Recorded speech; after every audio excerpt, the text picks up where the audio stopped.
ngayon sa mga gobyerno, pinatira ako. Samantala. Tapos bibigyan nila ako ng bahay, private. Kaya maganda ang gobyerno dito, hindi ka pabayaan. Pag inaapi ka dito, may mga mahirap dito pag inaapi, binubugbog ng asawa. Tinutulungan nila. Kaya yun ang maganda dito. Hindi ba kurakot? Yung gobyerno dito hindi kurakot.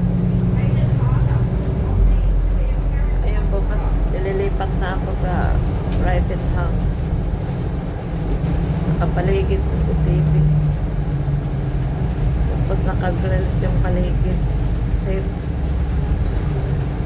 Yun ang maganda dito, hindi ka pababayaan. Tapos meron sila na magbabayad sa bahay. Meron akong yung assistance na pera galing sa gobyerno. Kaya yun ang maganda dito. Tapos doon ko kunin yung pambayad ko sa bahay. Galing sa kanila rin na pera. Yun ang ibabayad. Ikakaltas na nila doon yung bayad ko sa bahay. Malaki din yung itutulong nila. May matira pa ako doon, pang grocery. Tapos coming soon, libre na ako sa bus, sa train.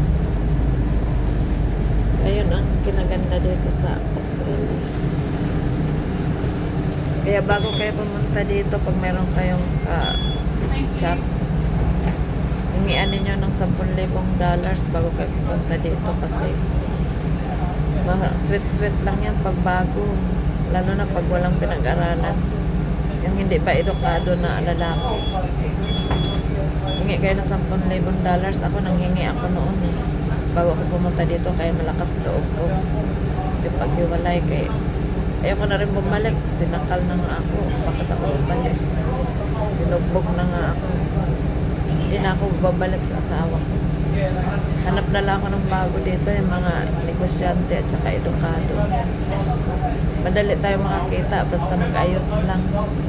Laging magpaganda. Marami magkagusto pa.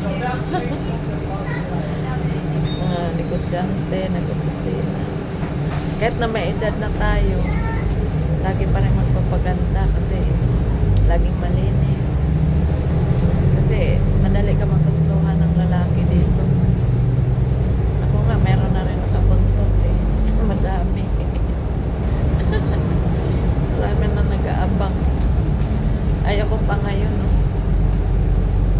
2026 na, end of the year. Maganda dito ang gobyerno, hindi ka pabayaan. Yung tirahan ko bukas, lilipat na ako. Maraming CCTV nakaikot. Tapos naka-grills yung paligid. Safe. Kompleto na lahat. May kama na malaki. Tapos may mga gamit na doon. Damit lang dalhin ko. Tsaka pampaganda. Kailangan lagi kayong maganda lagi para marami ding magkagusto sa inyo pag hiwalay na. Kasi yun ang magustuhan pa rin kayo dito, mga edukadong tao. Hindi na barumbado.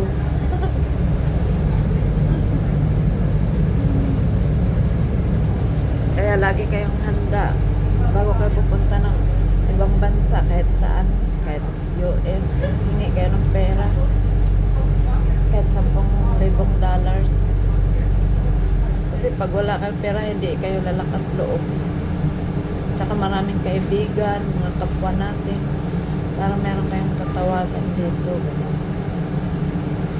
Kung pagkaanoin kayo ng mga asawa nyo, kailangan yung pipiliin ninyo yung kaibigan, yung mga edukado din. Huwag yung mga barumbada. Kasi pag mga barumbada, wala. Inggit lang abot. Maraming inggitera din dito sa Pilipinas. Konti lang naman. 3, 2, mga ganun.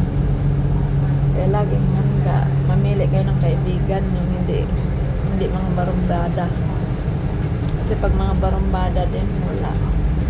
Hindi kayo matulungan yan. Di ano pa kayo, pahamak. Ako kasi namimili ako ng kaibigan. Yung mga edukada. Kasi pag mga edukada, mabait, tutulungan kayo. Buti nga, tinulungan ako ng kaibigan ko eh. Nagpasundo ako sa kanya. Ayun, natulungan ako. Kaya maganda, mabait. Kaya may plano talaga si God sa akin para mahiwalayan ko kasi bago pala ako dito, lumabas na yung ugali. Okay, thank you for watching. Kaya mga kachat nyo, bago kayo pupunta dito, hingi kayo ng malaking pera. Kasi kawawa kayo, kaya magbago ugali. Okay, thank you. Bye-bye.